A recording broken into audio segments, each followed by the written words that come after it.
검찰이 김건희 여사의 명품 가방 수수 의혹 사건 처분 결과를 오늘 심우정 검찰총장에게 보고합니다.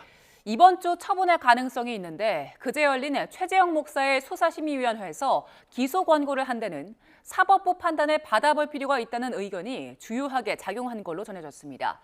취재 기자 연결해서 자세히 알아봅니다. 홍민기 기자. 네, 홍민기입니다. 네, 명품 가방 사건 수사 결과 오늘 총장에게 보고된다고요?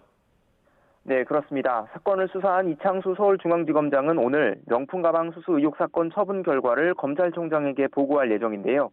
심우정 검찰총장이 취임한 뒤 처음으로 진행되는 검사장 정기 보고 자리에서 명품 가방 사건의 처리 결과를 보고받는 겁니다. 이원석 전 검찰총장이 지난 5월 이 사건에 대해 신속 수사를 지시한 지 넉 달여 만인데요.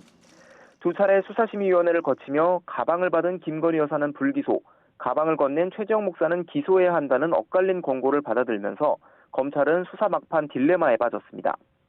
다만 청탁금지법상 공직자의 배우자에 대한 처벌 조항은 없는 만큼 김건희 여사에 대한 불기소 처분은 바뀌기 어렵다는 게 법조계 전망입니다. 관건은 가방을 건넨 최재형 목사에 대한 처분인데요. 앞서 수사팀은 최 목사가 건넨 선물에 청탁성이 없다고 보고 최 목사도 불기소 처분하기로 했지만 수심위가 기소를 권고하면서 속내가 복잡해졌습니다. 최 목사만 재판에 넘기고 김 여사는 불기소할 경우 김 여사에 대해 봐주기 처분을 했다는 거센 비판에 직면할 수 있기 때문입니다. 반면 최 목사를 불기소하는 경우 역시 수심위의 기소 권고를 처음으로 깨는 선례를 남기게 된다는 점도 검찰로선 부담입니다. 이 사건 지휘권을 가진 심 총장은 오늘 주대 보고를 받은 뒤 최종 결론을 정할 것으로 전망됩니다. 다음 주인 10월 첫 주부터는 검찰을 비롯한 기관들이 본격적인 국정감사 준비에 들어가야 하는 만큼 이르면 오늘 결정을 내릴 가능성도 있습니다. 네, 최재형 목사를 재판에 넘겨야 한다고 권고한 수심위의 결정 근거도 알려졌지요? 네, 그렇습니다. 그제 열렸던 최재형 목사 검찰 수심위는 8대7 의견으로 최 목사에 대해 기소를 권고했는데요. 여기에는 법조인들 사이에서도 입장이 첨예하게 갈리는 만큼 사법부의 판단을 받아볼 필요가 있다는 주장이 주요했던 것으로 알려졌습니다.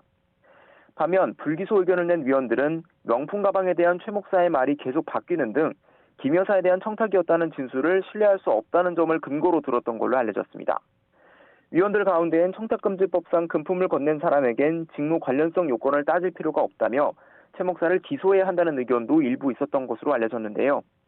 다만 법률 전문가가 아닌 위원들도 있었던 만큼 직무 관련성에 대한 논의가 주요 쟁점으로 다뤄지지는 않았던 것으로 파악됐습니다. 수심위에 참석한 검찰은 최 목사와 김 여사가 선생님과 학생처럼 상시적인 직무관계에 있지 않다며 청탁이 아니라고 주장하기도 했는데요. 반면 최 목사 측은 처음부터 김 여사에게 직무와 관련된 청탁이라는 점을 강조했다고 설명한 것으로 알려졌습니다. 지금까지 대검찰청에서 YTN 홍민기입니다.